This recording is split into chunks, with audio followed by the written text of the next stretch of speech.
That was easy. Hi, so I have this context-free grammar for all sets of balanced parentheses, and I want to convert it into Chomsky normal form. So remember, Chomsky normal form says that you either have a variable go to a single terminal, which is not true here, this case has 2, or it has that a variable goes to exactly 2 non-start variables. Well, this is the only variable in here, and so it has 2 here, but that's clearly not this is the start variable, and there's only 1 here, so that's not good. And the only variable that can have the variable itself go to empty is the start one, which it does in this case, but it may not necessarily in general. So let's convert this thing into Chomsky normal form. So the first step is to ensure that the start variable doesn't appear on the right-hand side of any rule, and that's pretty easy to do, where we just create a new variable. I'm going to call it S0, and that's going to go to the original start variable, and I just copy the existing grammar down unmodified. So I'm just going to copy this thing down as that. And so now the start variable, which is now this guy, is not on the right-hand side of any rule, and so we have no issues there. All right, so then what do we do about the second step, which is trying to eliminate the epsilon rules, so to speak. So now we have a start variable, a variable that goes to empty, but it's not the start variable itself. So step 2 involves trying to find what are called nullable variables. So nullable variables are ones that can either make the empty string directly or indirectly. So S is a nullable variable because it makes empty directly, and S0 is also nullable because this right-hand side right here is S only, and that can make the empty string, and so therefore S0 is nullable too. So we have that S0 and S are nullable. And so what do we do with this information?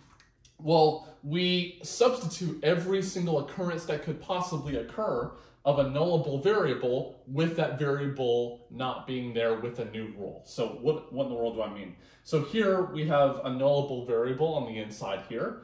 So we're going to have this rule and another copy of the rule with the nullable variable gone. We're simulating as if that variable went to empty. So I'm going to have S0 goes to S. Well, here S is nullable by this, and so therefore we need to add another rule which corresponds to it not being there, which in this case is going to be the empty string. So if we remove that, I'm going to get the empty string. And this one's okay because we can have the start variable make the empty string. So again, S0 is the start variable. And so then now let's copy down all the existing rules. I'll get rid of the epsilon one in a sec. I'm just pure copying.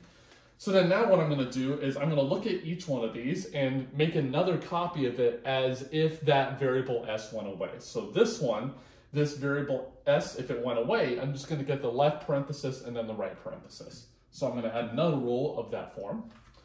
And that's the only possible way because there's only one S here.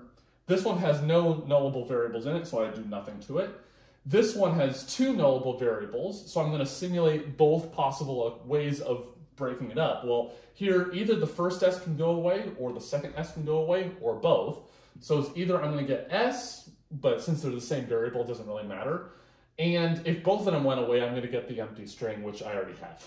And actually, what I'm going to do is I'm going to forbid this type of rule from appearing, which is where the variable has itself on the right-hand side because that effectively does nothing. You don't have to do that, but it's just a nice optimization.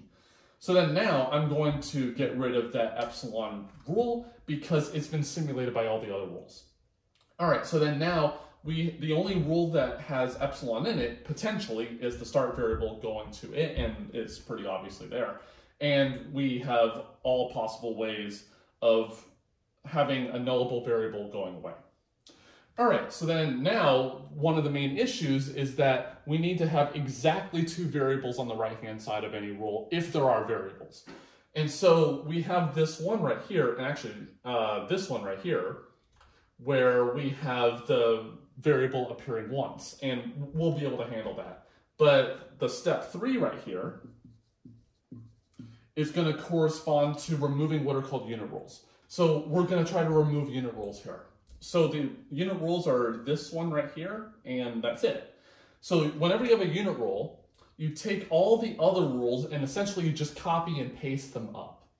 So here what I'm going to have is S0 going to, instead of S, is going to be all of S's right-hand side. So it's going to be this. And then we're going to have S going to, and actually we have the empty rule right there. And we are going to have the original rules right here, corresponding to S. So they look pretty similar.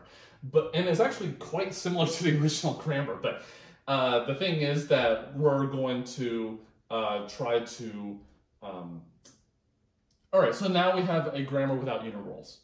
So unit rules, remember, is when you have a variable with exactly one variable and nothing else on the right-hand side. Well, these ones have terminals on the right-hand side, so we couldn't do anything to those. That is the rule, thing we need to do with step 4. So step 4 is corresponding to having only terminals on the right-hand side or only variables on the right-hand side. And actually, you can assume without loss of generality, you can have exactly one terminal. So either one terminal, the empty string in case up here, or a bunch of variables, and then we'll whittle those down to 2. So here, what we're going to do is this left parenthesis, I'm going to make a new variable corresponding to it and substitute this, this left parenthesis with that variable. So specifically, I'm going to have S0 is going to make some stuff, S is going to make some stuff, and then L is going to correspond to the left parenthesis, R is going to correspond to the right parenthesis.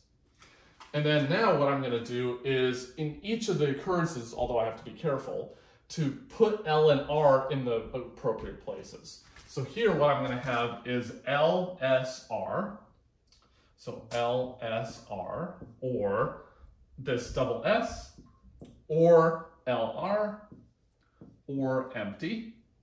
And S is obviously going to be the exact same, except for the empty.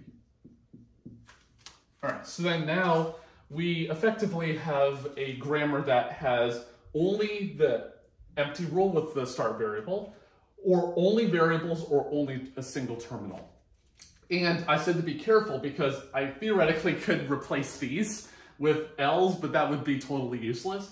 So, and actually I could have a single one up here in principle. So if I have a single one somewhere else, single terminal, I don't replace it. But if I have 2 or more, then I do replace it. So it's only in those single ones you don't replace it. All right, so then what do we do for step 5 is to break down these right-hand sides that are long. So this right-hand side, these 4 are totally okay.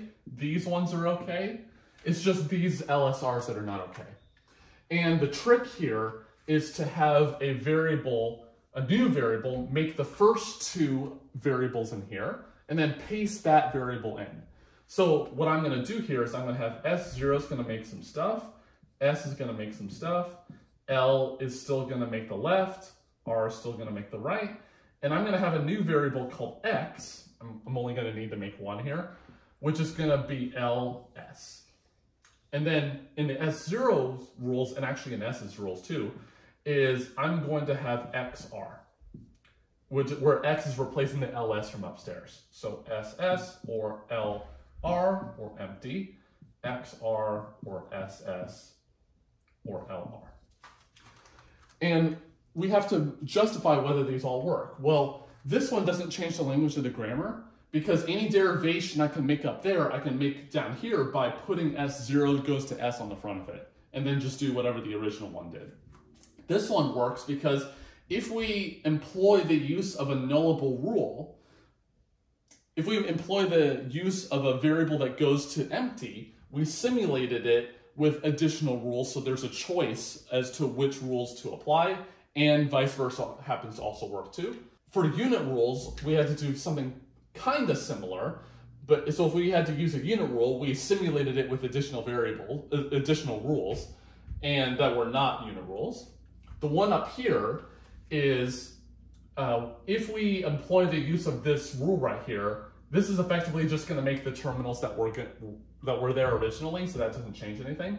And then this one down here, if I wanted to use this rule right here, then that means I have to use X where X has to make this.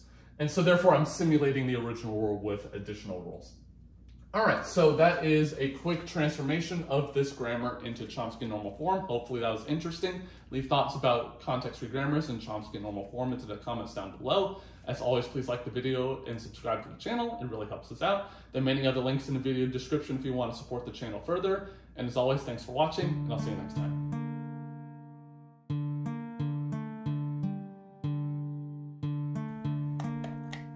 That was easy. That was easy.